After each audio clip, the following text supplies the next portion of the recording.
우리 주님의 은혜가 함께 하시기를 축복합니다.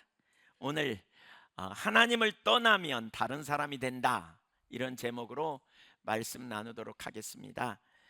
어, 성경에 보면 하나님을 잘 믿다가 어떤 순간에 하나님과 관계가 멀어지는 그런 사람들을 종종 보게 됩니다. 어떤 사람들은 참 오랜 시간 동안 헌신하고 하나님 중심적인 삶을 살고 살아가다가 나이가 들어가면서 이렇게 점점 믿음을 소홀히 하고 신앙에서 멀어지는 경우를 참 볼 수 있습니다.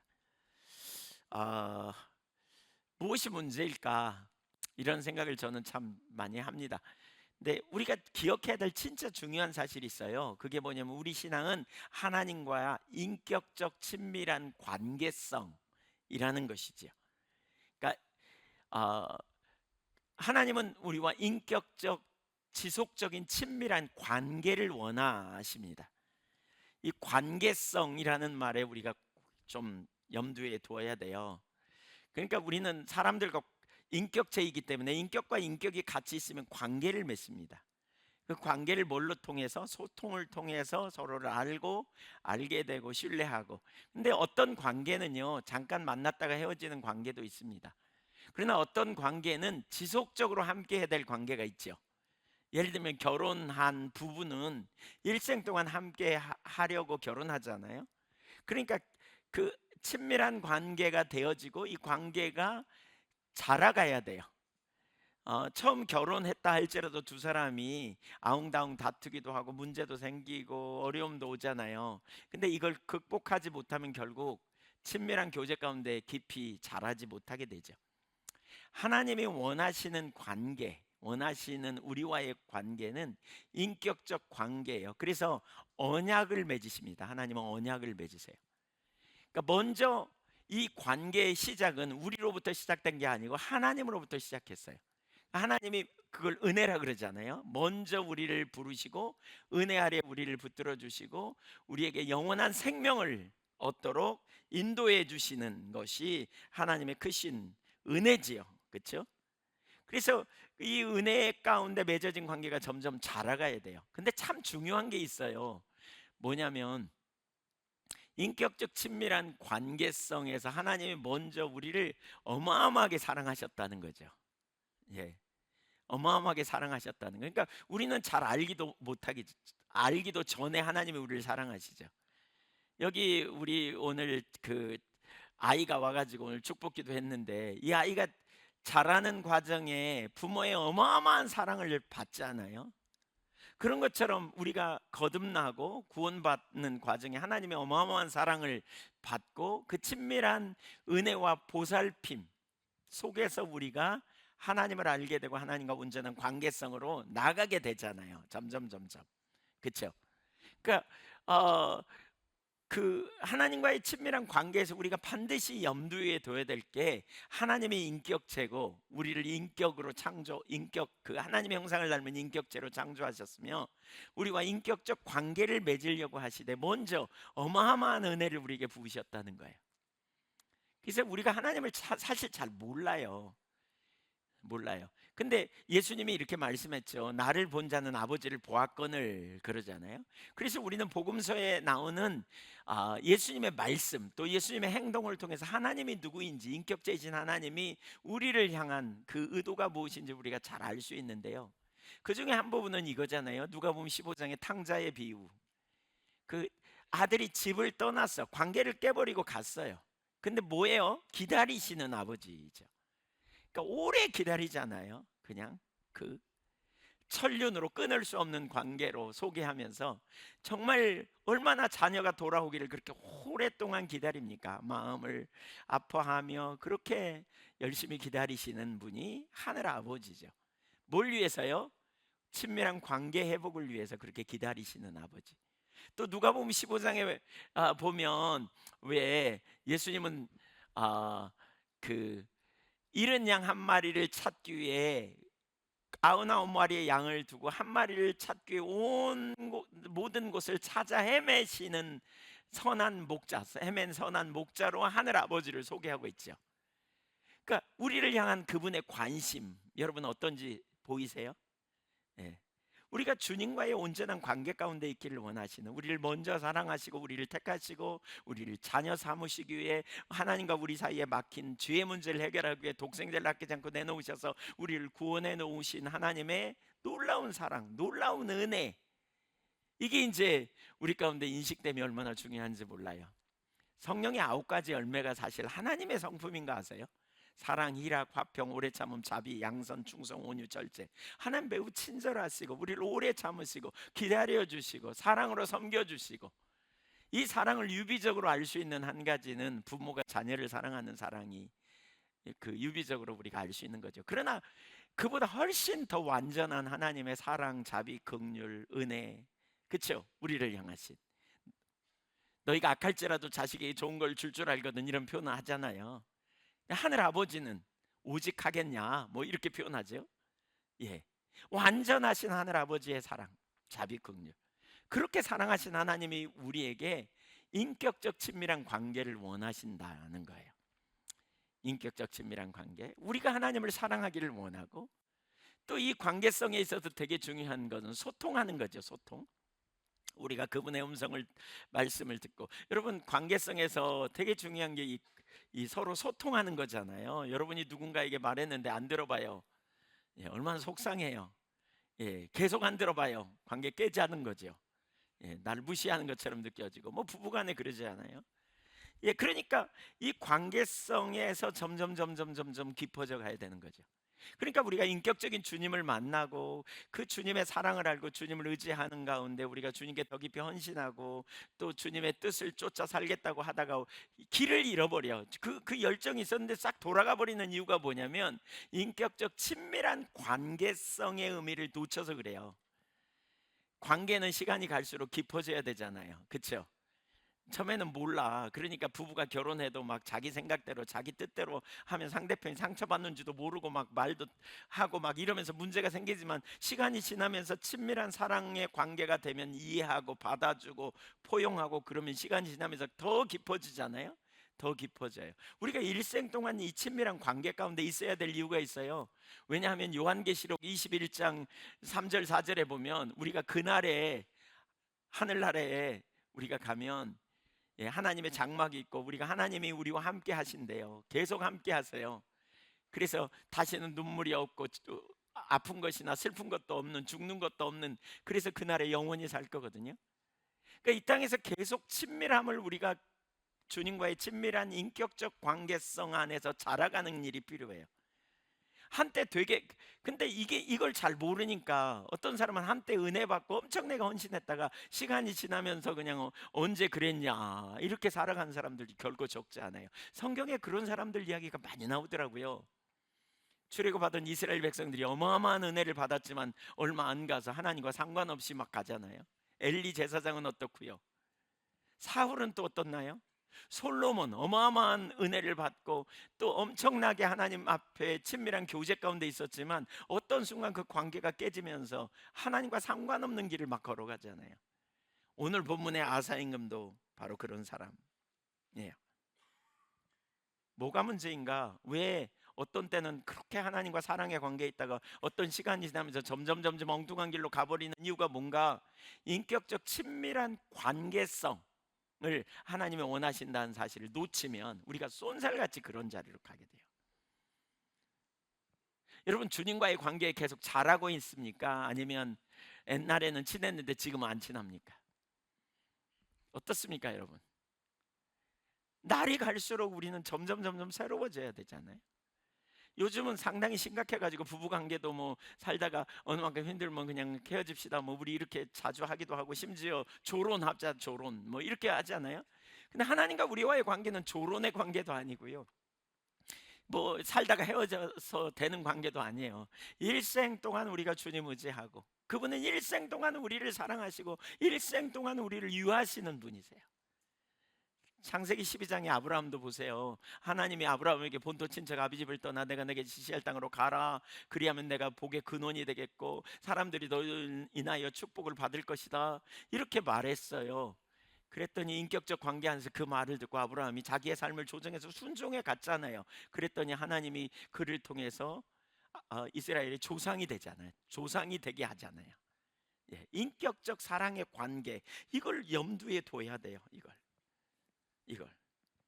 근데 이걸 놓치면, 이게 놓치면 심각해져요. 오늘 그 중에 아사 임금의 이야기를 좀 살펴보려고 해요. 아사 왕은 이스라엘의 3대 성군 중에 한 사람으로 알려져 있거든요. 그러니까 솔로몬 이후에 성군 하면 아사 임금하고 히스기야하고 요시야 임금을 꼽아요. 예. 근데 누구보다도 착하고 선하게 살았어요, 하나님 보시기에. 근데 후반에 가가지고 엉뚱한 짓을 해요. 완전히 딴 사람이 돼요. 딴 사람이. 그러니까 아사 왕이 그랬다면 우리도 그럴 가능성이 있다는 거죠. 예.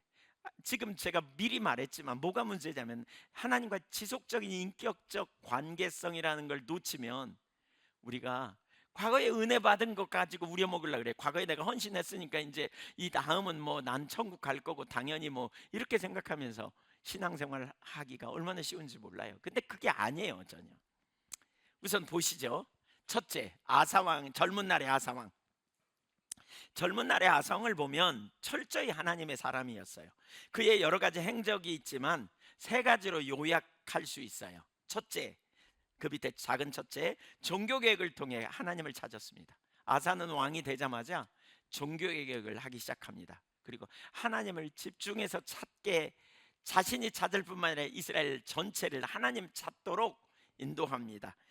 역대하 14장과 15장이 이제 아사 왕의 젊은 날에 속한 본문이거든요. 좀 14장 2절을 보겠습니다. 아사가 그의 하나님 여호와 보시기에 선과 정의를 행하여 이방 제단과 산당을 없애고 주상을 깨뜨리며 아세라상을 찢고, 한마디로 말하면 첫 번째 뭐였어요? 우상을 없애서 우상. 예. 그 당시에 이방 신상이 많이 있었고 우상이 있었는데 이거 다 없애버렸어요. 그 다음에 4절을 보세요. 유다 사람에게 명하여 그 조상들의 하나님 여호와를 찾게 하고, 하나님을 구하게 했다. 그러니까 하나님, 우상이 아니라 하나님을 찾게 했다는 거죠. 그렇죠? 하나님께 오직 하나님만 예배하는 자로 서게 했다.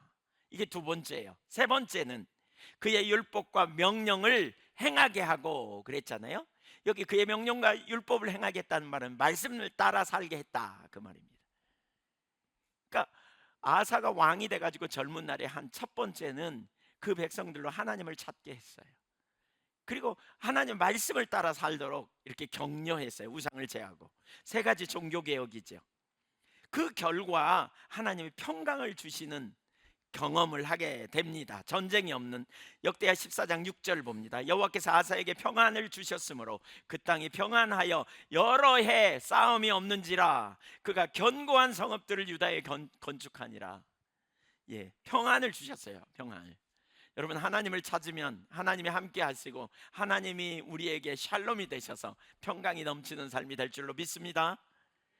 그랬더니 그 사이에 성을 견고하게 세웠어요. 이제 나라를 그 군사력을 키운 거죠.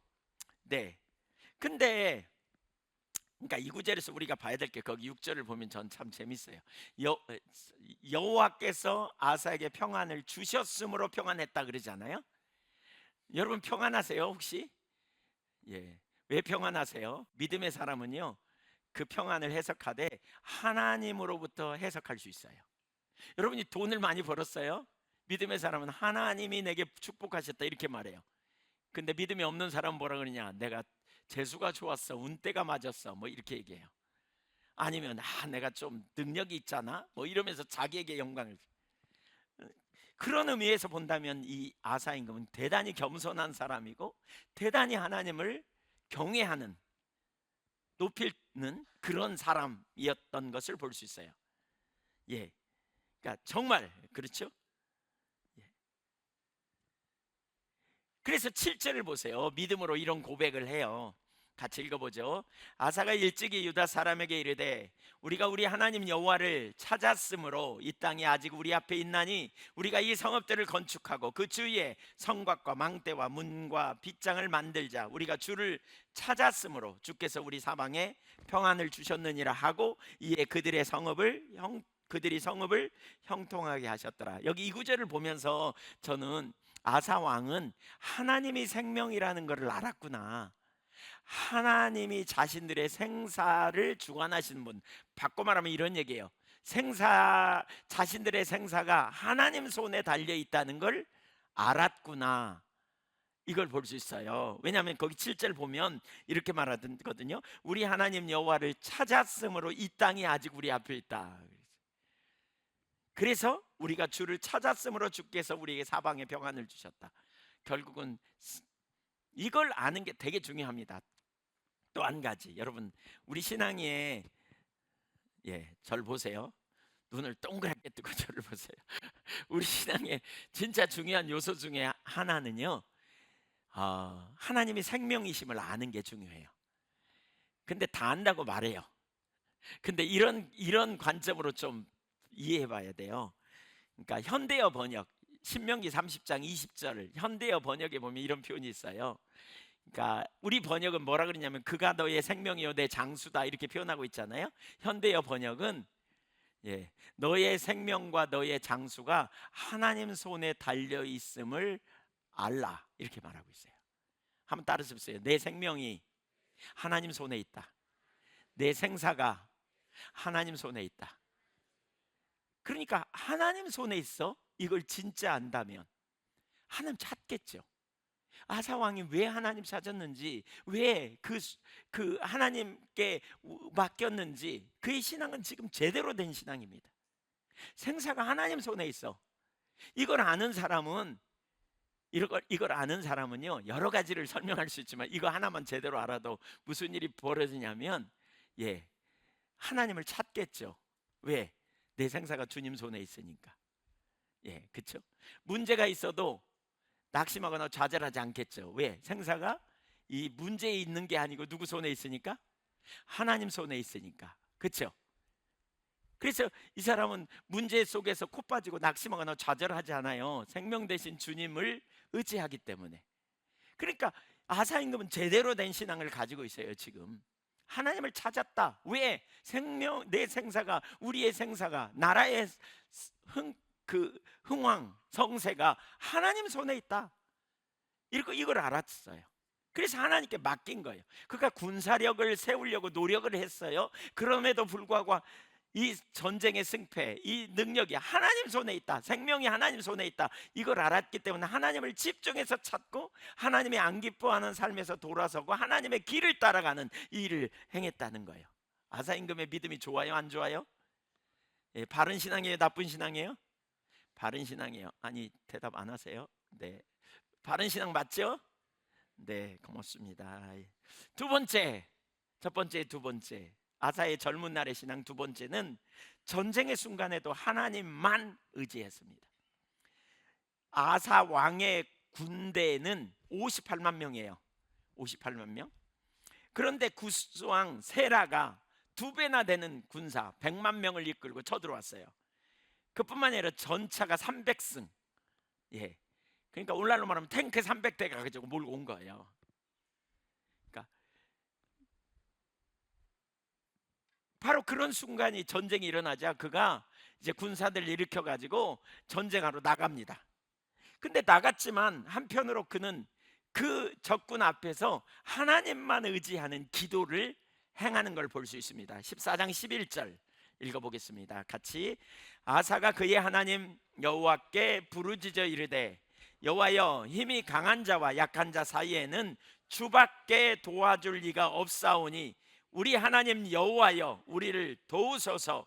우리가 주를 의지하오며 주의 이름을 의탁하옵고 이 많은 무리를 치러 왔나이다. 여호와여, 주는 우리 하나님이시오니 원하건대 사람이 주를 이기지 못하게 하옵소서 하였더니, 보세요, 뭐라고 기도해요? 하나님께 부르짖었대요. 전심으로 부르짖었어요. 그러면서 뭐예요? 힘이 강한 자 누굽니까? 구스 왕 세라, 그 군대들, 약한 자, 자기들 도와줄 리가 없어. 누구밖에? 하나님밖에. 근데 너무나 감사하게도 여호와는 여호와여 주는 우리 하나님이시오니 그러죠. 그래서 주를 의지하는 거예요. 우리의 하나님 주님을 의지해요. 환경이 이런 상태예요. 약한 자와 강한 자 사이에 큰일 났어. 이제 끝장났어. 그러나 우리는 주님을 의지합니다. 우리가 주밖에 의지할 리가 없나이다 라고 말하면서 제일 마지막에 원하건대 사람이 주를 이기지 못하게 하옵소서. 갑자기 그냥 구스왕 세라와 하나님 싸움으로 딱 바꿔놔버려요. 기도를 통해서. 왜요? 자기는 하나님께 속했고 하나님이 내 편이고 하나님이 능력이니까 완전히 그 순간에 완전히 그냥 전쟁이 다른 양상으로 돌아가는 거죠. 이게 믿음의 사람이에요. 믿음의 사람은 환경 때문에 낭망하지 않아요. 절망하지 않아요. 왜냐하면 나의 생명과 생사가 그분 손에 달려있기 때문에. 나의 생명과 나의 장수가 오직 하나님 손에 달려있음을 알기 때문에 그러는 거죠. 이 기도를 들으신 하나님께서 어떻게 하시는지 12절 13절 14장 읽어봅니다. 여호와께서 구스 사람들을 아사와 유다 사람들 앞에서 치시니 구스 사람들이 도망하는지라. 여러분 뭐예요? 여호와께서 사람들 앞에서 구스 사람들을 치셨다. 하나님이 싸우기 시작합니다. 13절 아사와 그와 함께한 백성이 구스 사람들을 추격하여 그랄까지 이름에 이에 구스 사람들이 엎드러지고 살아남은 자가 없었으니 이는 여호와 앞에서와 그의 군대 앞에서 패망하였음이니라. 노력한 물건이 매우 많았더라. 이것이 하나님 백성의 삶입니다. 사랑하는 여러분, 저와 여러분이 이 삶을 살 수 있기를 소망합니다. 우리는 우겨쌈을 당해도 쌓이지 않을 사람들입니다. 왜냐하면 우리에게는 하나님이, 살아계신 하나님이 계시기 때문입니다. 그분이 우리를 사랑하셔서 우주 만물을 창조하신 하나님이잖아요. 우리를 사랑하셔서 우리를 위해 독생자를 아끼지 않고 우리를 당신의 자녀 삼으셨죠. 그 하나님이 누구예요? 우주 만물을 창조하신 하나님이에요. 그걸 요약한 문장이 있어요. 하늘에 계신 우리 아버지, 초월자 하나님이 나의 아빠가 되심, 이거죠. 우리는 그 하나님을 의지하고 살아가는 거예요. 우리를 그리스도인이라 그러잖아요. 우리는 그리스도를 의지하는 사람, 그리스도께 속한 사람이에요. 그리스도 없는 사람은 뭐예요? 눈에 보이는 게 전부예요. 환경이 전부예요. 그러면 어떻게 풀어가야 돼요? 사람을 의지하든지 돈을 써서 누구의 도움을 정하든지 인본주의적인 어떤 방법을 하든지 아니면 도망가든지 아니면 절망하고 죽든지, 이게 인본주의적인 하나님 없는 사람 머릿속에서. 그러나 하나님이 계시는 사람, 하나님을 믿는 사람, 난 그리스도께 속한 사람, 나는 그리스도의 은혜로 살아가는 사람임을 우리가 인식한다면 우리가 할 일은 뭐예요? 적극적으로 믿음으로 반응하여 하나님을 기쁘시게 하는 자리로 나아가는 그런 사람들이 되어야 한다는 거죠. 믿음으로 저와 여러분이 그 자리에 서기를 소망합니다. 우리는 절망할 이유가 없습니다. 왜냐하면 우리 주님이 살아계시니, 주님이 저와 여러분과 함께 하시니. 아멘. 아사 임금이 그 삶을 살았습니다. 첫 번째는 뭐라고 그랬다고요? 사람들로 하나님을 찾게 했습니다. 우상을 제거하고 하나님만 찾게 하고 말씀대로 살게 하고. 두 번째는 뭐라고 그랬습니까? 지금 뭐예요? 전쟁의 순간에도 하나님만 의지해서 승리했습니다. 위기의 순간에도 하나님만 의지해서 승리했습니다. 세 번째, 아사 임금의 신앙, 젊은 날의 신앙. 세 번째는 말씀에 적극적으로 반응하는 사람이었습니다. 역대하 15장에 보니까 전쟁을 마치고 돌아오는 길에 선지자를 통해서 하나님이 말씀하십니다. 여러분 그 성경 펴셨잖아요. 한 장만 넘기면 15장 나오니까 여기 올라오는 것 찾지 말고 성경 좀 찾고 보세요. 성경 15장 1절 2절 같이 보겠습니다. 하나님의 영이 오뎃의 아들 아사랴에게 임하심에 이미 하나님을 찾고 있던 아사 왕에게, 제가 볼 때는 하나님이 다시 선지자를 통해 같은 메시지를 지금 주시는 거거든요. 왜 그럴까? 저는 이게 은혜라고 생각하는데요. 전쟁에 대승을 거뒀잖아요. 그리고 돌아오는 길에 교만해질까 봐 하나님께서 다시 이 메시지를 주신 것 같아요. 하나님을 찾으라. 너희가 여호와와 함께하면 여호와께서 너희와 함께 하실 것이다. 너희가 만일 그를 찾으면 너희가 만나게 되려니와 너희가 만일 그를 버리면 그도 너희를 버리시리라. 이 말씀, 그 말씀을 듣고요. 1절부터 7절까지가 사실 그 2절부터 7절까지가 오데스 아들 아사랴를 통해 주신 메시지거든요. 그러면서 담대하라 이렇게 말해요. 그러자 그 말에 이제 아사가 즉각적인 믿음의 반응을 합니다. 8절 9절. 아사가 이 말 곧 선지자 오데스의 예언을 듣고 마음을 강하게 하여 가증한 물건들을 유다와 베냐민 온 땅에서 없애고 또 에브라임 산지에서 빼앗은 성읍들에서 없애고 또 여호와의 낭실 앞에 있는 여호와의 제단을 재건하고 무슨 일을 해요? 똑같은 일. 그래서 두 번째 종교개혁이라 그래요. 첫 번째 종교개혁 세 가지 했다 그랬잖아요. 우상을 제거하고 하나님을 찾도록 하고, 그러니까 예배하게 하고 하나님만, 그리고 그분의 말씀을 존중히 여기는 삶으로 따라 살게 하는 삶, 그 일을 지금 하는 거예요. 그 일을 제단을 건축하잖아요. 우상을 제거하고 9절 또 유다와 베냐민의 무리를 모으고 에브라임과 므낫세와 시므온 가운데서 나와서 저희 중에 머물러 사는 자들을 모았으니 이는 이스라엘 사람들이 아사의 하나님 여호와께서 그와 함께 하심을 보고 아사에게로 돌아오는 자가 많았습니다. 무슨 얘기예요? 남북이 갈라져 있었는데 남쪽에 유다와 베냐민 두 지파가 살았고 이 두 지파의 왕이 지금 아사거든요. 근데 북쪽의 왕이 바아사였어요. 근데 이 아사에게 하나님의 함께함을 보고 북쪽에 있는 사람들 중에 많이 피난와서 남쪽으로 지금 그 얘기하는 거예요. 그래서 그들을 다 모았어요.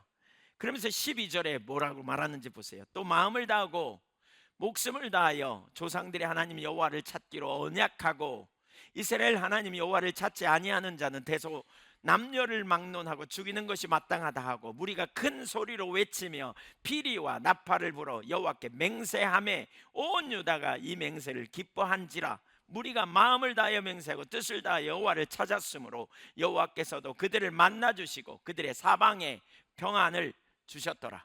여러분, 하나님이 함께 하니까 무슨 일이 일어나는지 보이시죠? 전쟁에 승리하고 사방에 평안을 주시고 대적이 더 이상 침공하지 못하게 하고 또 그들의 속하지 않은 다른 나라, 다른 북쪽의 10지파 중에 많은 사람들이 왔다는 거예요. 하나님이 함께 하시니까 이런 일이 일어난 거예요. 하나님 함께 하시는 이런 은혜가 우리에게 필요하죠. 이런 은혜가. 근데 무엇보다 여기서 볼 수 있는 아사 임금은 말씀을 들을 때 즉각적인 반응을 했다는 거예요.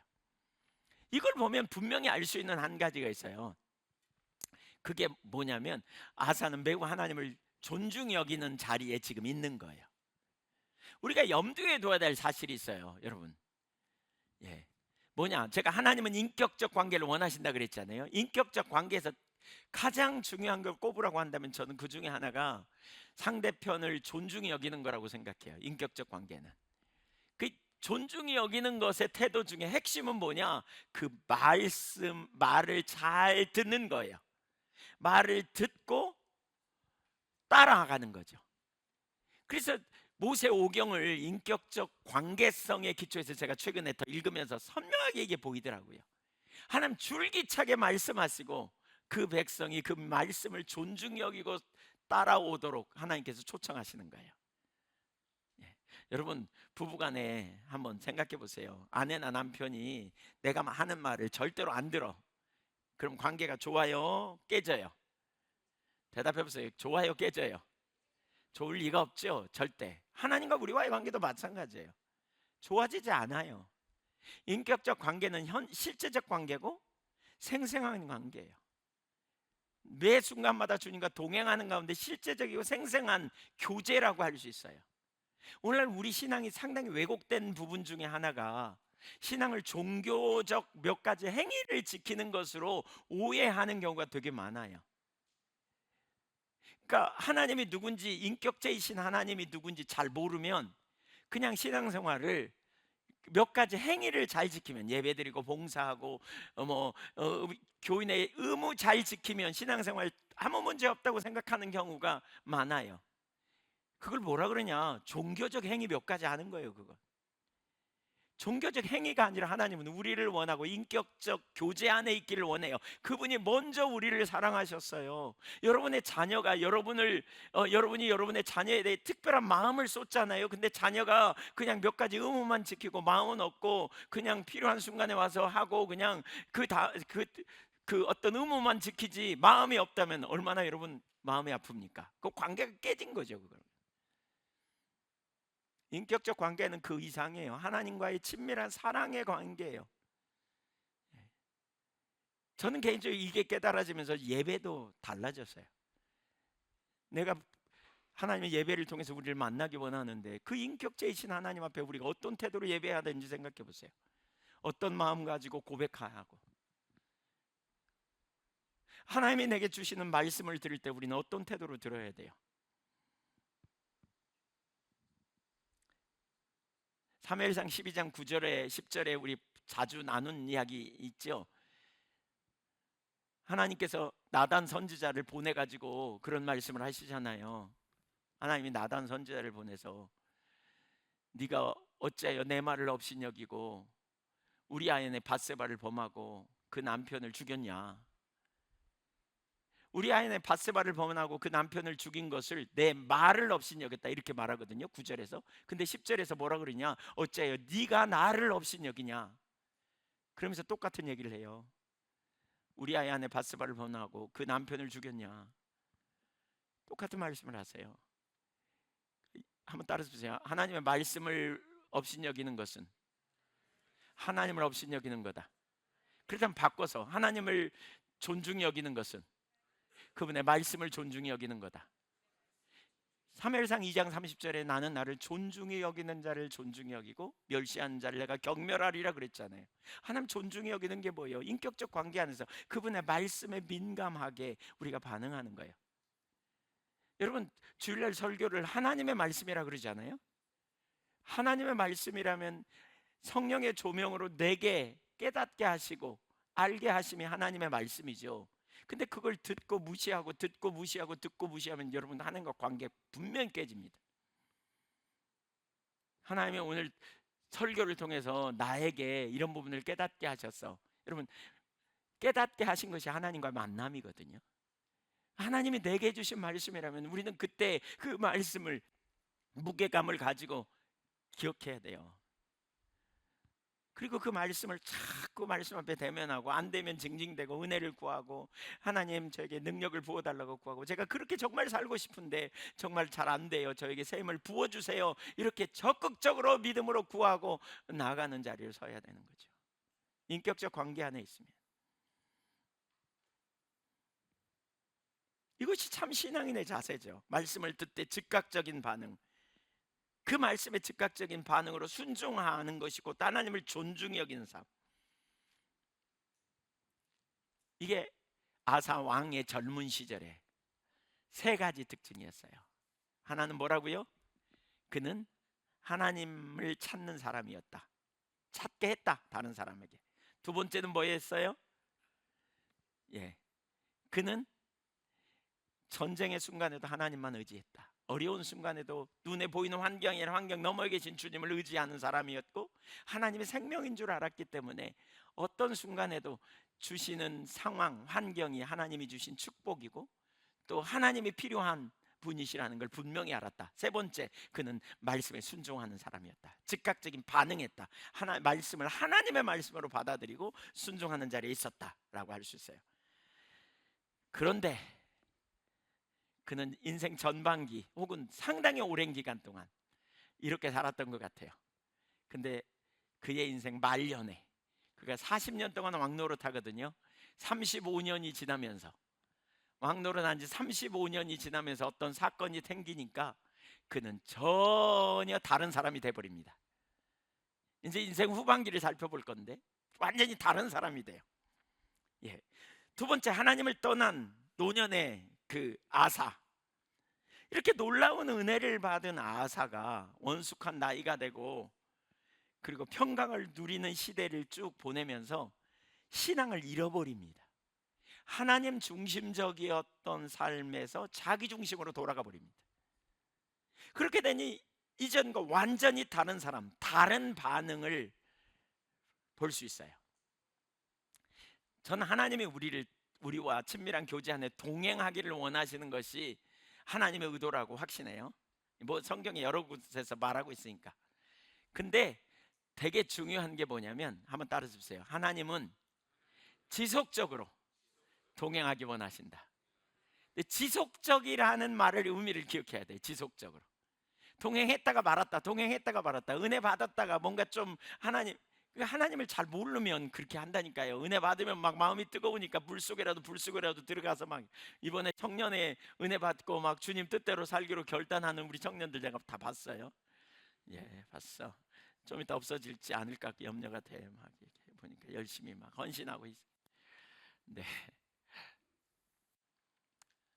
근데 어떤 순간에 놓쳐버려요. 인격적인 하나님과의 교제는 날이 갈수록 더 깊어지고 더 친밀해지고 더, 그렇죠? 더 알게 되고 더 잘하게 되고 이런 자리로 계속 가야 되잖아요. 이게 정상이에요. 맞아요? 맞아요. 네. 근데 아사 임금이 그걸 놓친 것 같아요. 두 가지를 볼 건데요. 첫째, 인본주의를 택한 아사 왕. 역대하 16장 1절에 보니까 아사 왕 제 36년에 40년 왕노릇 하는데 36년 만에 전쟁이 벌어집니다. 이스라엘 왕 바하사가 유다를 치러 올라와서 라마를 건축하여 사람을 유다 왕 아사에게 왕래하지 못하게 하려 한지라. 40년 동안 왕노릇 하는데 36년 때 북쪽의 열 지파의 왕인 이스라엘의 바하사가 침공해요. 그래서 베냐민 지파에 속했던 땅을 뺏어요. 그래가지고 예루살렘 약 북쪽 6km 되는 지점까지 뺏어가지고 거기다가 성을 건축해요. 이런 상황에 이 아사 임금은 갑자기 당황한 거죠. 예상치 못한 일이 벌어졌으니까 내나 평안하다가. 그러니까 바로 이런 순간에 아사가 이전에 젊은 시절에 신앙을 가졌다면 어떻게 했을까요? 바로 그런 순간에 하나님께 나갔겠죠. 근데 그렇게 하지 않았어요. 2절 3절을 읽어볼까요? 시작. 아사가 여호와의 전 곡간과 왕문 곡간에 은금을 내어다가 다메섹에 사는 아람 왕 베나단에게 보내며 이르되 내 아버지와 당신의 아버지 사이에와 같이 나와 당신 사이에 약조하자. 내가 당신에게 은금을 보내노니 와서 이스라엘 왕 바하사와 세운 약조를 깨뜨려 그가 나를 떠나게 하라 하매. 4절 보세요. 베나다시 아사 왕의 말을 듣고 그의 군대 지휘관들을 보내어 이스라엘 성읍들을 치되 이온과 단과 아벨마임과 납달리의 모든 국고성들을 쳤더니 바하사가 듣고 라마 건축하는 일을 포기하고 그 공사를 그친지라. 여러분, 아사 왕이요 기가 막힌 깨를 썼어요. 그 깨가 뭐냐면 하나님을 의지했던 그가 하나님을 의지하지 않고요 아람 나라, 그러니까 북쪽 이스라엘과 접하고 있는 더 북쪽에 있는 아람 나라에게 돈을 갖다 줘요. 보물을 가져다 줘요. 그리고 여기를, 이 나라를 공격해서 쳐달라는 거예요. 우리 언약을 맺고 이 나라를 공격해 주라, 이렇게 유혹해요. 근데 그 성경 구절을 가만히 보면 이 북쪽의 이스라엘과 그 아람 나라는 언약을 체결했던 것 같아. 근데 그거 배신하고 돈 줄 테니까 해줘 그랬더니 그 아람 왕이 그대로 해요. 그냥 그대로. 그러니까 돈으로 맺어진 언약은 그만 깨지게 돼 있어. 더 나은 걸 받으면. 그래가지고 쳐들어오네. 그러니까는 그냥 이 성을 건축하다가 놀래갖고 군사 빼고 가서 이제 거기 수비하려고 간 거죠. 이렇게 간 거죠. 예. 그랬더니 무슨 일이 있냐? 6절 보세요. 아사 왕이 온 유다 무리를 거느리고 바하사가 나마를 건축하던 돌과 제목을 운반하에다가 게바와 미스바를 건축하여더라. 그러니까 아사 왕은 싸움도 없이 기고만장한 바하사 군대를 물리치고 그들이 건축하려고 갖다 놓은 많은 건축 자재를 무상으로 얻게 되고, 또 그 이전에 남아보다 더 북쪽인 게바, 예루살렘에서 북쪽으로 약 9.6km 되는 지점까지 점령해 가지고 탈환하고 거기다가 성을 건축하는 일을 하게 됐다는 거예요. 예. 결과적으로 보면 잘된 일 같잖아요, 그렇죠? 예. 여러분 아세요? 하나님을 의지하지 않고 인본주의를 써도 잘 될 수 있어요. 잘 될 수 있어요. 그러니까 우리는 쉽게 생각할 수 있어요. 어쩌면 아사 왕은 잔치를 벌였을 수도 몰라요. 야, 난 참 지혜롭다. 내가 이렇게 지혜로운 방법으로 이렇게 했구나. 그러면서 잔치를 벌였을지도 모르고, 예. 어쩌면 자부심을 갖고, 예, 흡족하게 여겼을 거예요. 전쟁에 이기고 참 너무너무 좋은 방법을 택했구나. 그런데 하나님 편에서 이게 죄악이라는 거예요. 가만히 여러분 생각해 보세요. 지금 아사의 머릿속에는요, 하나님이 돌아가셨어요. 하나님 없어요. 그 젊은 날에 가졌던 믿음이 완전히 떠나간 겁니다. 그는 전혀 하나님 의지하지 않고 있습니다. 여러분, 예수 안 믿는 사람도 하나님 모르는 사람도 똑같이 할 수 있는 방법으로 그는 문제를 풀어냅니다. 똑같이. 이전에는 그렇게 안 살았다니까요. 하나님이 능력인 걸 알았다니까요. 하나님이 힘이라는 걸 알았다니까요. 그러니까 하나님 의지하고 거기 놀라운 승리를 이루었어요. 근데 지금은 하나님 없는 사람과 별반 다를 바 없이 똑같이 행한 거예요. 똑같이. 그랬더니 선지자가 찾아와요. 그리고 이렇게 말해요.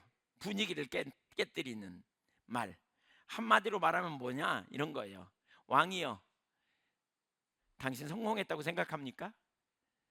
잘 됐다고 생각합니까? 아닙니다. 하나님은 당신이 실패했다고 하십니다. 그래서 당신 지금 기뻐할 일이 아닙니다. 이런 메시지를 던져요. 한번 볼까요? 7절 보세요. 7절. 예, 7절 8절 한번 볼까요? 16장 7절 8절 시작. 그때 선견자 하나니가 유다 왕 아사에게 나와서 그에게 이르되 왕이 아람 왕을 의지하고 왕이 하나님 여호와를 의지하지 아니하였으므로 아람 왕의 군대가 왕의 손에서 벗어났나이다.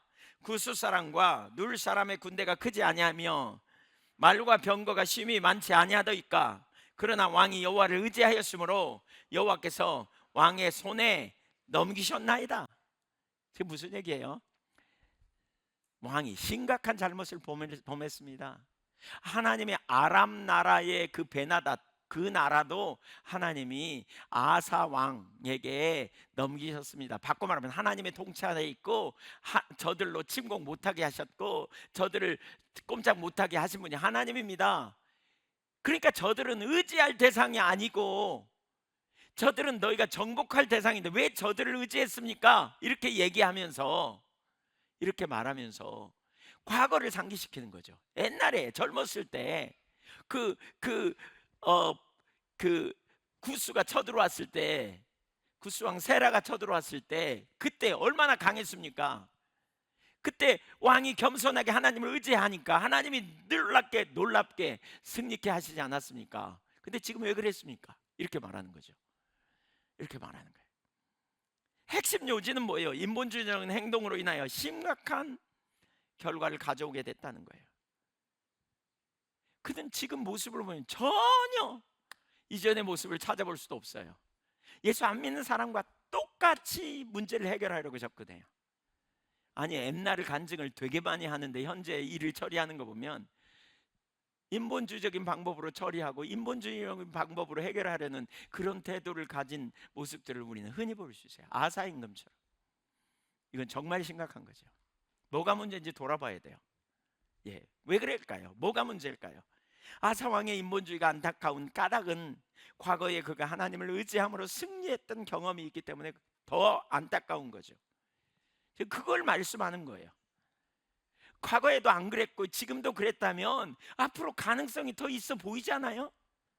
옛날에도 그냥 인본주의적으로 살았고 지금도 문제 생기니까 인본주의적으로 살았고 이거 하나님 모르는 사람의 삶의 형태처럼, 그렇다면 앞으로 더 이렇게 은혜 받아서 하나님 알면 그렇게 살아갈 수 있겠지, 뭐 이런 가능성을 가지는데 옛날에 엄청 은혜를 받았어. 옛날에 엄청 하나님 앞에 놀라운 역사도 경험했어.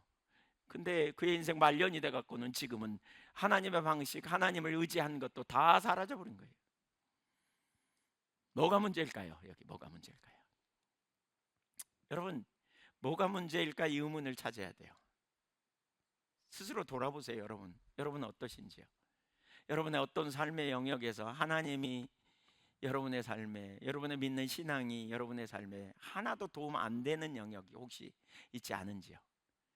하나님 안 계신 것처럼 일을 처리하고 하나님 없는 것처럼 일을 처리하고 과거에는 문제가 생기면 엎드려서 기도하고 찾아서 응답받고 이런 경험이 있는데, 이런 간증은 있는데 현재 삶에서는 하나님이 인식되지 않고 하나님 보이지 않으니까 인본주의적인 방법으로 일을 풀어가려고 하고 세상적인 방법으로 풀어가고 혹시 그 자리에 있지 않은지 우리가 돌아봐야 돼요. 만약에 그렇다면 우리는 심각한 거예요.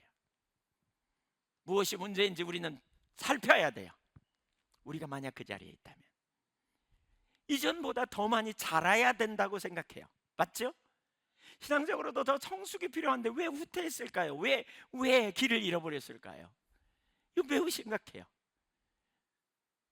한편으로 그 자리에 있다면 애통하고 돌아봐야 돼요. 내가 하나님 앞에서 어떤 태도와 어떤 자세를 가지고 있는지, 살아계신 하나님이 내게 은혜 베풀기를 잊어버리셨는가? 이제 하나님이 돌아가셨는가? 하나님이 안 계신가? 우리 자신을 돌아봐야 돼요.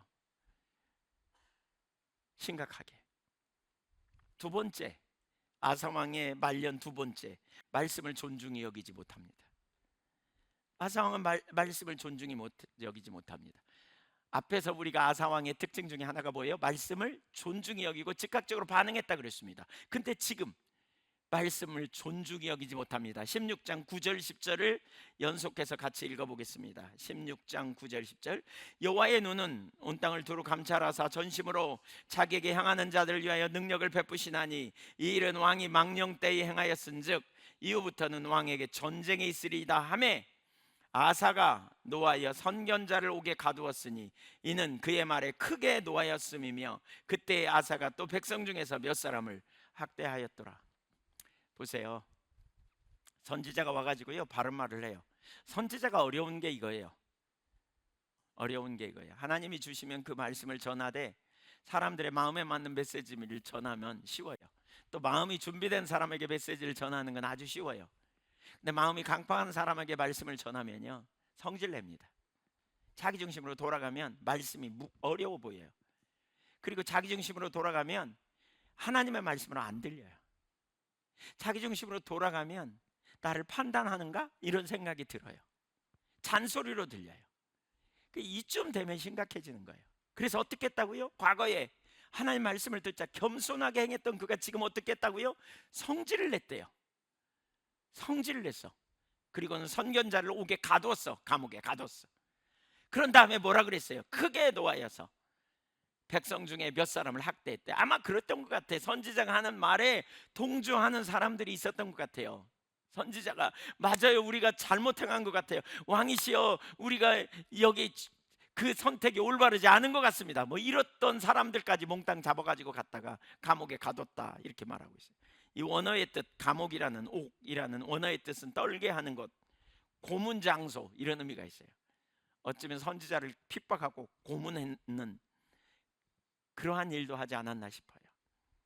과거의 아사왕은 완전히 달라요. 과거의 아사왕과 완전히 딴 사람이 돼요. 문제가 뭐예요? 이제 문제가 뭔지 우리가 살펴봐야 돼요. 여기 마지막 세 번째로 우리가 살펴볼 건 문제가 뭐냐, 도대체 문제가 뭐냐. 그는 하나님을 떠났어요. 하나님을 떠났어요. 자기 중심으로 돌아가서 딴 사람이 됐어요. 16장 9절을 한번 보십시오. 아사 임금을 향한 선지자의 판단이에요. 읽어봅니다. 시작. 여호와의 눈은 온 땅을 두루 감찰하사 전심으로 자기에게 향하는 자들을 위하여 능력을 베푸시나니 이 일은 왕이 망령 때에 행하였은즉 이후로부터는 왕에게 전쟁이 있으리이다. 현대어 번역으로 이 구절을 좀 읽어볼게요. 훨씬 이해가 쉬워서 여호와께서는 오직 한 마음으로 주님만 의지하는 이들을 도와주시려고 온 세상을 두루 살피고 계십니다. 하나님이 누구냐? 세 가지를 얘기합니다. 온 땅을 두루 살피시는 하나님, 두 번째는 능력을 베푸시는 하나님, 세 번째는 누구에게요? 전심으로 하나님을 찾는 자들에게 능력을 베푸시는 하나님이에요. 그러니까 하나님은 원래 이런 하나님인데요, 왕은 그 하나님을 놓쳤습니다. 그 얘기입니다. 그래서 그 사실을 지금은 전혀 모르는 것처럼, 여기 뭐예요?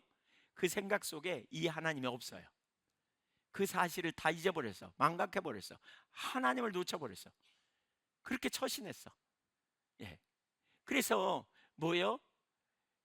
그 한 일에 대해서 망령 때 행하였도다, 이 말은 바보스러운 짓을 했습니다, 이 말입니다. 원어로 보면 바보스럽게 했습니다. 결과적으로 어떻게 되느냐? 전쟁이 끊어지지 않을 겁니다. 당신의 인생의 문제가, 환란이, 어려움이, 위기가 끊어지지 않게 일어날 겁니다, 이 말입니다. 끊어지지 않게 일어날 겁니다. 평강을 주신 하나님의 평강이 더 이상 일어나지 않고 어려움이 오게, 처음에 신앙생활하고 믿음대로 살고 하나님을 기쁘시게 하는 삶을 살아 만사가 평안하고 화평했는데, 그가 자기 중심으로 돌아가니까 하나님이 돌아가신 것처럼 인생의 목표와 목적이 달라져 버렸어요. 살아온 삶의 목적과 의미가 달라졌어. 다른 데다 놔버렸어요. 그 하나님 말씀을 들으면 성질내, 기분 나빠해, 혹은 마음으로 접어버려. 누가 그렇게 살아 뭐 이러면서. 그러면서 제 갈 길로 가는 거죠. 결국 하나님께서 그를 어떻게 해요? 내버려 두지 않는 거죠. 평강을 주신 하나님이 그에게 어려움도 허락하신다는 거죠. 샬롬이 거치고 위기가 오고 문제가 오고 인생에 고난이 찾아오는 심각한 문제를 경험하게 되는 거죠. 뭐가 문제라고 생각하세요, 여러분? 왜 그 놀라운 은혜를 주신 하나님을 잊어버렸을까요? 제가 볼 때 본문을 쭉 보면서 느낀 한 가지는요, 평강. 오랜 시절 평안을 경험하면서 교만으로 간 것 같아요. 교만.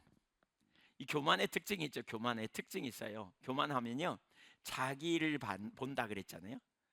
교만하면 자기를 봐요. 내가 뭘 가졌는지, 내가 뭘 소유했는지, 내가 이룬 것들, 사람들의 평가, 사람들의 칭찬, 또 내가 배운 아는 지식, 내가 경험한 거, 이거 모아 교만해져요. 어떤 사람들과 얘기하다 보면 이게 금방 보이더라고요. 교만이. 알아, 나 다 배웠어.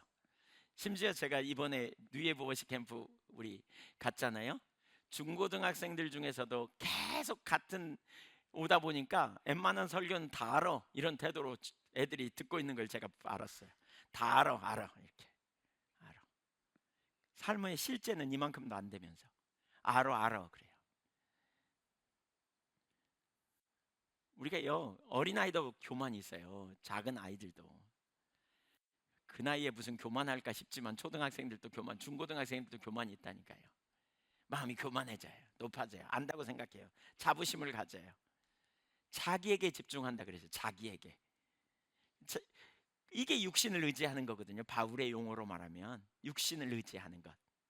근데 우리는 그리스도를 의지해야 되잖아요.